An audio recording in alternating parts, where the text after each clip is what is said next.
জীবন, এই জীবন আসলে কি?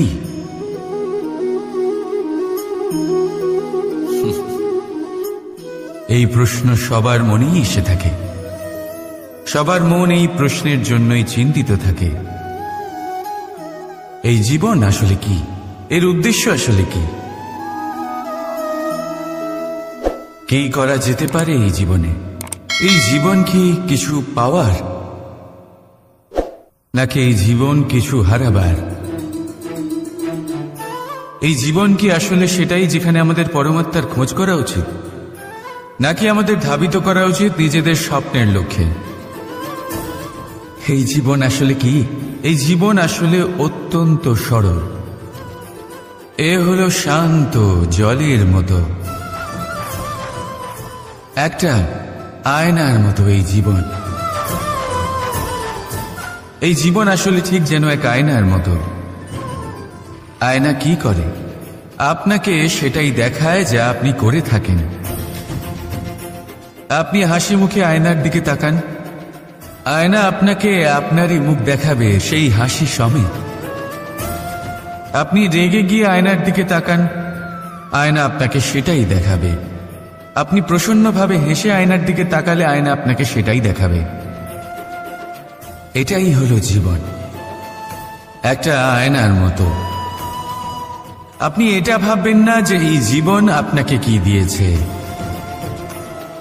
বরং এটা ভেবে দেখুন যে আপনি এই জীবনকে কি প্রদান করেছেন।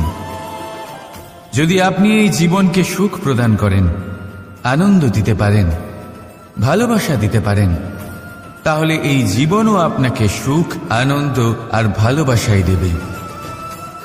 তাহলে আসুন এই সুখ, আনন্দ আর ভালোবাসা দিয়ে বলুন, রাধা রাধা। জীবনে কখনো কখনো আপনি কি অর্জন করেছেন, তার থেকেও বেশি গুরুত্বপূর্ণ হলো এটা যে আপনি কি ত্যাগ করেছেন। কিন্তু কোন কোন বিষয়ে সাবধান থাকতে হবে তা মন দিয়ে শুনুন। জীবনে যখনই আপনি আপনার লক্ষ্য স্থির করবেন, তখন ভ্রম থেকে সাবধান থাকুন, কারণ তা আপনাকে লক্ষ্যভ্রষ্ট করে দিতে পারে। যখন যাত্রা করবেন, তখন আলস্য থেকে সাবধান থাকুন, কারণ সেটা আপনাকে আপনার যাত্রা পূরণ করতে দেবে না। যখনই ন্যায় করবেন, তখন বন্ধুদের থেকে সাবধান থাকুন, কারণ তারা আপনার ন্যায় করার ক্ষমতা দুর্বল করে দিতে পারে। যখনই সাফল্য লাভ করবেন, অহংকার থেকে সাবধান থাকুন, কারণ তা আপনার সাফল্য আপনার কাছে বেশি দিন ধরে রাখতে দেবে না। আর যখনই আপনি প্রেম করবেন, নিজের থেকে সাবধান থাকুন, কারণ আমি আপনাকে কখনো আমরা হতে দেবে না। রাধা রাধা। সাপ, এই শব্দটা শুনলেই মনের মধ্যে এক ধারণা তৈরি হয়, বিষে ভরা, ফোঁস আওয়াজ করা এক ভয়ানক জীব। যদি এই সাপ কারোর বাড়িতে ঢুকে পড়ে, কোলাহল সৃষ্টি হয়ে যায়, লোকে সুরক্ষিত স্থান খুঁজতে থাকে, ভিড় জমা হয়ে যায় সেই সাপের প্রাণ নেওয়ার জন্য। কিন্তু যদি এই সাপ কোনো মন্দিরে দেখতে পাওয়া যায়, তাহলে কি হবে?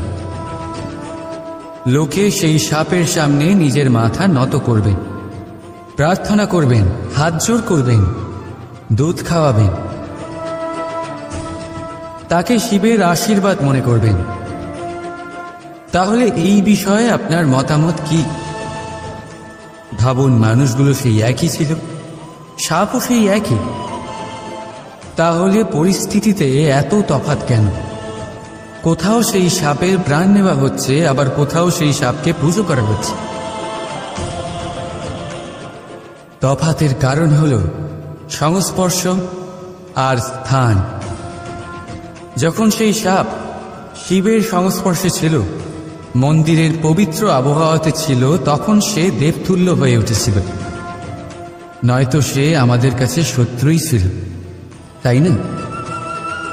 তাই নিজের জীবনে সংস্পর্শ আর স্থানের চয়ন খুব ভেবেচিন্তে করুন, কারণ এই সংসার আপনার ব্যক্তিত্বের আন্দাজ আপনার সংস্পর্শ থেকেই করবে। আর হ্যাঁ, এখানে বিষয় ধনী বা গরিবের নয়, এখানে বিষয় হল সংস্কারী আর সদাচারীর সঙ্গে। সদাচারীর সঙ্গ সবসময় সম্মানের কারণ হয়। রাধা রাধা। আপনি কখনো কোনো স্বর্ণকারকে দেখেছেন? সোনা তারই, গয়না বানানোর শিল্প তারই, তাও ও বারবার সোনাকে গরম করে, হাতুড়ি নিয়ে বারবার তার উপরে প্রহার করে। কিসের জন্য? যাতে সে সেই স্বর্ণকে কুন্দন বানাতে পারে, প্রত্যেক আঘাতের সাথে তার মধ্যে থেকে খাদ বের করতে পারে। একজন বিবেকশীল ব্যক্তিরও এটা করা উচিত, যাতে এই সংসার আপনাকে আঘাত করার আগে আপনি নিজের মধ্যে থাকা দোষগুলো বহিষ্কার করে দিন। হয়তো একটু কষ্ট হতে পারে, কিন্তু এই অবশ্যই করুন। যদি আপনি কুন্দন হতে চান, তাহলে নিজেকে নিজের স্বর্ণকার অবশ্যই হতে হবে। রাধা রাধা।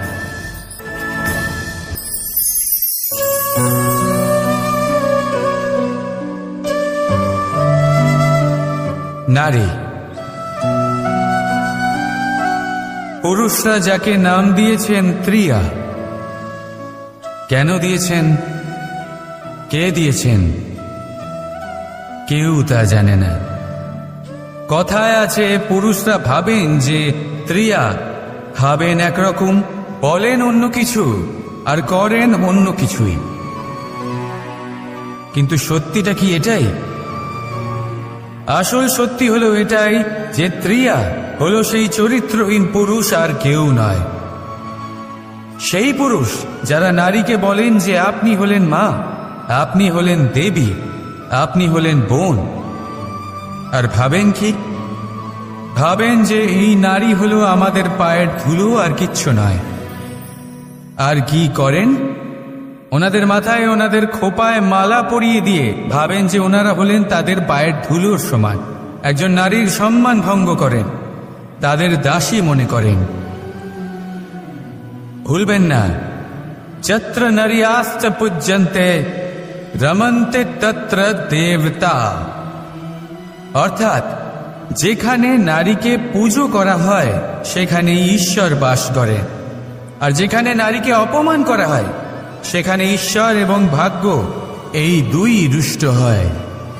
মনে রাখবেন, যদি নারী কল্যাণকারী হতে পারেন, তাহলে নারী মহাচণ্ডী রূপও ধারণ করতে পারেন। যদি একজন নারী মাতা হয়ে জন্মদান করতে পারেন, তাহলে নারী মৃত্যু হয়ে বিনাশও করতে পারেন। যেখানে নারী অপমানিত হবেন, সেখানে মহান ভারতও মহাভারতের পথে অগ্রসর হতে পারে।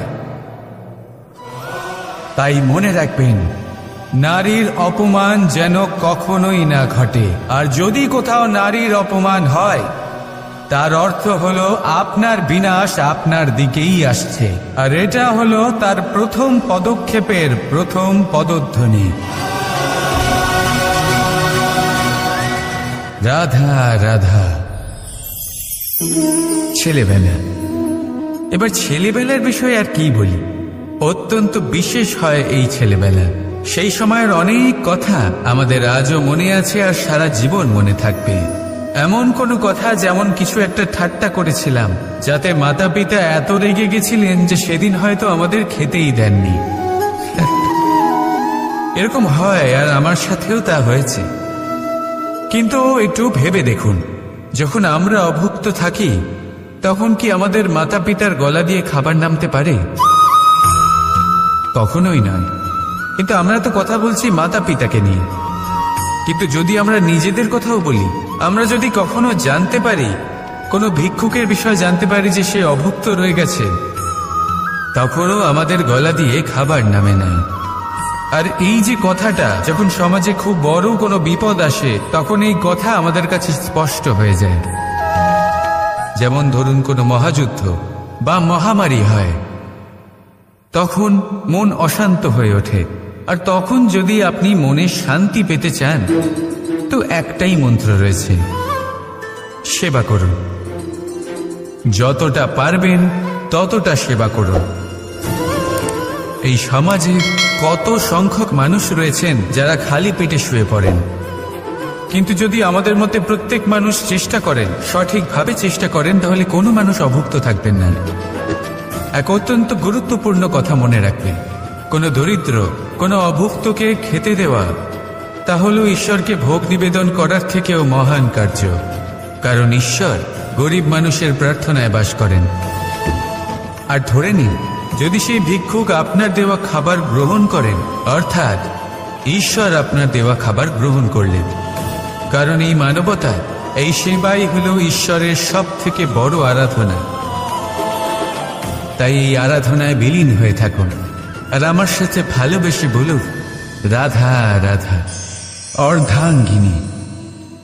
আপনার জীবনে অর্ধাঙ্গিনীর ভূমিকা কি হতে পারে? আপনি বলবেন সেরকমই যেমন আমার জীবনে রুক্মিণীর ভূমিকা। এটা সত্যি, কিন্তু এটাও সত্যি কথা যে আমার আর রুক্মিণীর এই সম্পর্ক, তাকে আরো গভীর করার জন্য অত্যন্ত প্রয়োজনীয় হলো আমরা প্রথমে বন্ধু হই। একজন ভালো স্বামী বা স্ত্রী হবার প্রথম পদক্ষেপ বন্ধুত্ব, অর্থাৎ সখা প্রেম। যতক্ষণ না এক স্বামী স্ত্রী নিজেদের সম্পর্কে বন্ধুত্বের মাহাত্ম্য বুঝতে পারবেন না, ততক্ষণ এই সম্পর্ক যেন অপূর্ণ থেকে যাবে। আর তারপর এই সম্পর্কে জন্ম নেয় সেই অনুভূতি, যেমন অধিকার, যেমন অভিমান। এই দুই ভাবনা যা এই সম্পর্ক ভাঙার প্রথম পদক্ষেপ হয়ে থাকে। সেই জন্য নিজের দাম্পত্য জীবনে অধিকার ফলানোর আগে নিজেকে জিজ্ঞাসা করুন, আপনি কি আপনার জীবনসঙ্গীর সব থেকে ভালো সখা হতে পেরেছেন? সম্পর্ক আরো উন্নত হবে। রাধা রাধা। উৎসব, পুজো, পার্বণ আমাদের জীবনে উল্লাস করে দেয়। এবার দীপাবলির উৎসব এসেছে। আপনি কখনো ভেবেছেন যে এইসব উৎসব যেমন গুরু পূর্ণিমা, দোল, রাখি বন্ধন, এইসব পূর্ণিমার দিনে অনুষ্ঠিত হয়, যখন চাঁদ আকাশে পুরোপুরিভাবে দেখা যায়। কিন্তু দীপাবলির এই শুভ উৎসব অনুষ্ঠিত হয় অমাবস্যার দিবসে। অমাবস্যা, যাকে আমরা অশুভ বলে মনে করি। কখনো ভেবে দেখেছেন কেন শ্রীরাম অমাবস্যার এই দিন বেঁচেছিলেন অযোধ্যায় ফেরার জন্য? একদিন পরে বা একদিন আগেও তো আসতে পারতেন উনি, কারণ উনি এই সংসারকে একটা বার্তা পৌঁছে দিতে চেয়েছিলেন যে মুহূর্ত নয়, কর্মই আসল। যদি আপনার কর্ম বড় হয়, শুভ হয়, তাহলে অমাবস্যার এই রাতকেও প্রদীপের সাহায্যে আলোকিত করা যেতে পারে। তাই সময় বিচার করা না করা আপনার সিদ্ধান্ত মাত্র, কিন্তু নিজের কর্মের বিচার করা আমার উপদেশ। রাধা রাধা। জীবনে আমরা আপনদের জন্য, আমাদের প্রিয়জনদের জন্য সর্বদা ভালো কিছু করতে চাই। ওদের খুশি করার জন্য অনেকবার ওদের উপহার দিই। আর উপহার দেওয়ার সময় একটা বিষয় মনে সর্বদা থাকে, সেই উপহার বিশেষ হওয়া উচিত, সেই উপহার সুন্দর হওয়া উচিত, মূল্যবান হওয়া উচিত। এমন উপহার হওয়া উচিত যা সব সময় তাদের মনে থেকে যায়। কিছু মানুষ বেছে নেন ভালো বস্ত্র, আবার কিছু মানুষ বেছে নেন দামি অলংকার। কিন্তু এটাই কি যথেষ্ট? আপনি নিজেই ভাবুন, যতই ভালো বস্ত্র হোক না কেন, একটা সময়ের পরে তার রং ফিকে হয়ে যায়, খারাপ হয়ে যায়, ছেড়ে যায়।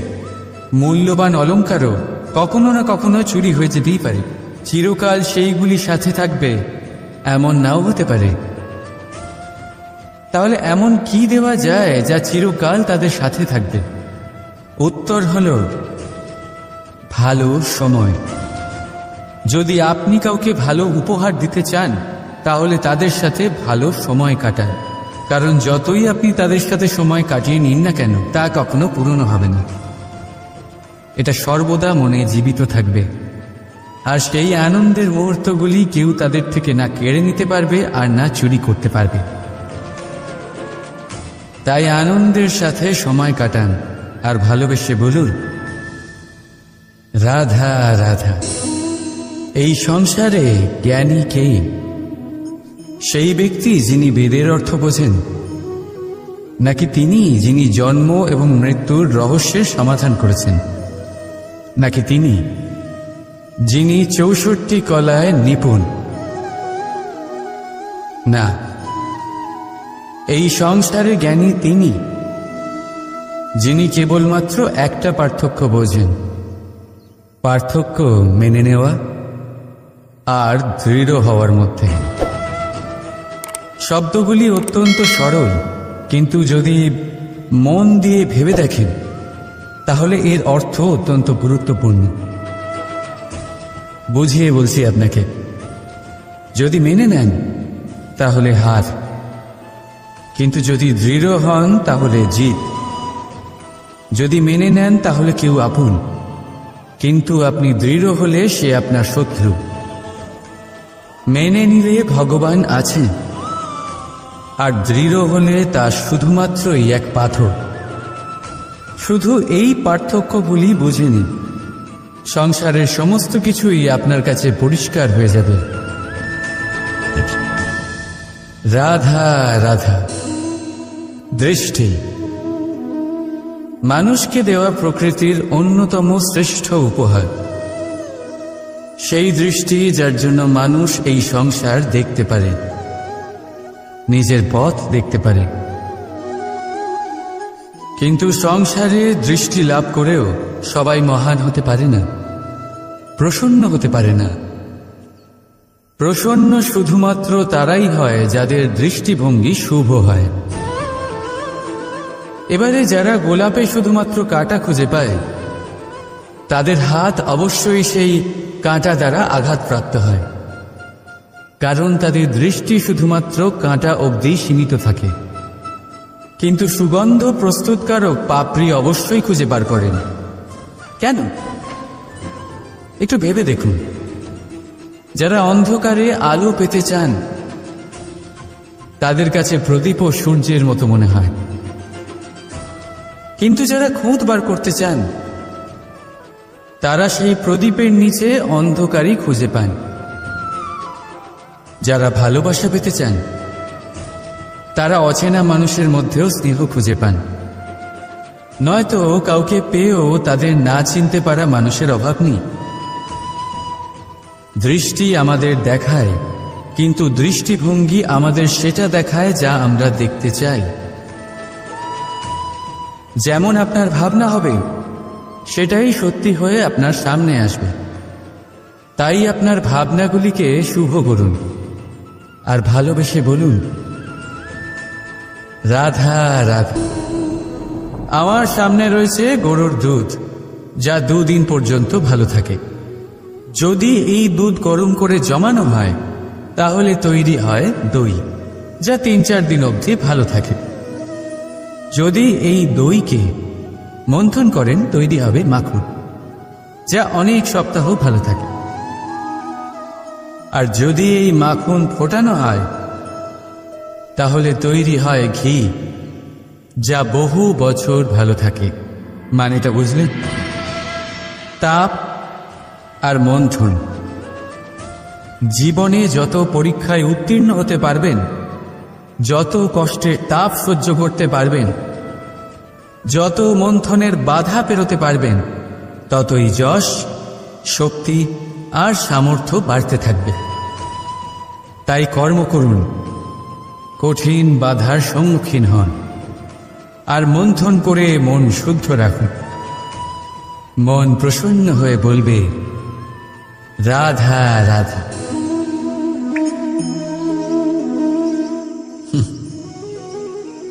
আকাশ থেকে ঝরে পড়া বৃষ্টির ফোঁটা বড়ই শীতল, মিষ্টি আর পবিত্র হয়, কিন্তু সবার ভাগ্য ভিন্ন ভিন্ন হয়। এবারে দেখুন, যদি কোনো ফোঁটা কলা পাতায় পড়ে তা শিশির হয়ে থেকে যায়। প্রকৃতির সৌন্দর্য বাড়ায়, প্রাণীদের তৃষ্ণা মেটায়। যদি কোনো ফোঁটা ঝিনুকে পড়ে তা মুক্ত হয়ে যায়, আর যদি কোনো ফোঁটা সাপের মুখে পড়ে তাহলে তা বিষ হয়ে যায়। এখানে সবার উৎপত্তি একই, কিন্তু গুণ ভিন্ন ভিন্ন হয়। কেন? কি কারণ এটার? কারণ হলো সংস্পর্শ। সংস্পর্শ বড়ই প্রভাবশালী হয়। চাইলে সে আপনার উত্তরণ ঘটাতে পারে, আবার চাইলে আপনার পতনও ঘটাতে পারে। এবার বৃষ্টির ফোঁটা এটা চয়ন করতে পারে না যে তার সংস্পর্শ কি হবে, তার ভাগ্য কি হবে। কিন্তু আমরা তো মানুষ,